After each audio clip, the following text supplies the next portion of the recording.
મિત્રો, Mexican item તો તમે ઘણી બનાવી હશે અને ખાધી પણ હશે, પણ જો આ રીતે તમે મેક્સિકન રાજમા બનાવશો તો ખાવાની તો મજા જ પડી જશે. તો મેક્સિકન રાજમા બનાવવા માટે સૌપ્રથમ એક કુકરમાં ઓવરનાઇટ પલાળેલા રાજમાની સાથે ખડા મસાલા એટલે કે તજ, લવિંગ, એલચી, એલચો, તમાલપત્ર આ બધા જ મસાલાની સાથે મીઠું અને પાણી નાખી એકદમ સારી રીતે બાફી લેવા. બફાઈ ગયા પછી બધા જ ખડા મસાલા કાઢી લેવા અને ત્યારબાદ એક પેનમાં તેલ અને બટર ઉમેરી લસણ આદુની એકદમ ગ્રેવી પેસ્ટ ઉમેરી ધીમી આંચે એકદમ સારી રીતે સાંતળી લેવી અને ત્યારબાદ આપણે બધા જ પાવડર મસાલા એડ કરીશું.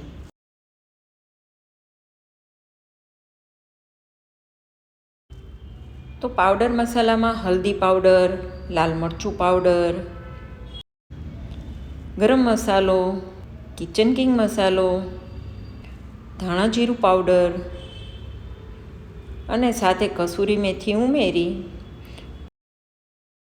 જો આ મસાલા બળી જાય એવું લાગતું હોય તો આની સાથે તમે થોડું પાણી પણ ઉમેરી શકો છો. તો આ રીતે એકદમ સરસ રીતે મસાલા સતળાઈ જાય તેના પછી બાફેલા ટામેટાની પ્યુરી ઉમેરીશું. આ બધા જ મસાલાનું મેઝરમેન્ટ નીચે ડિસ્ક્રિપ્શન બોક્સમાં આપેલું છે, તો એ તમે જોઈ શકો છો. તો અહીં હવે આપણે ઉમેરવાની છે બાફેલા ટામેટાની પ્યુરી અને ફરીથી આપણે એને એકદમ સારી રીતે મિક્સ કરી લઈ અને ફરીથી નોર્મલ થોડું કૂક થવા દઈશું. અને તેના પછી આપણે બાફેલા રાજમા ઉમેરીશું. તો અહીં હવે આપણે બધા જ ખડા મસાલા કાઢી લીધેલા જે બાફેલા રાજમા છે એ ઉમેરીશું. ખાસ ધ્યાન રાખવાનું છે કે બાફેલા રાજમા ગરમ ગરમ હોય ત્યારે જ આપણે સબ્જીની અંદર એડ કરી દઈશું. તો અહીં સાથે હું થોડું પાણી પણ ઉમેરું છું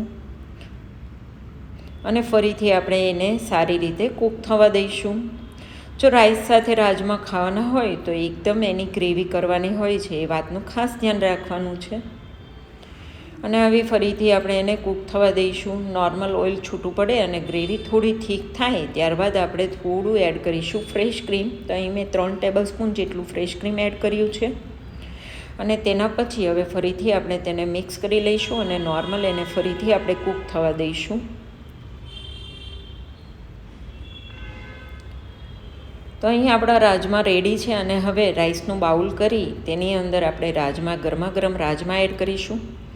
અહીં હવે રાઈસનું બાઉલ કરી તેના અંદર ગરમા ગરમ રાજમા એડ કરીશું, સાથે લચ્છા પ્યાજ અને મિર્ચી. ખાવાની તો મજા જ પડી જશે મિત્રો. આ રીતે જો એક વખત તમે રાજમા રાઈસ બનાવશો તો તમને ખૂબ જ મજા આવી જશે. અને ઉપર એક ફુદીનાથી આપણે ગાર્નિશિંગ કરીશું. તો રાજમા રાઈસ બનાવો, ફેમિલી સાથે કરો એન્જોય.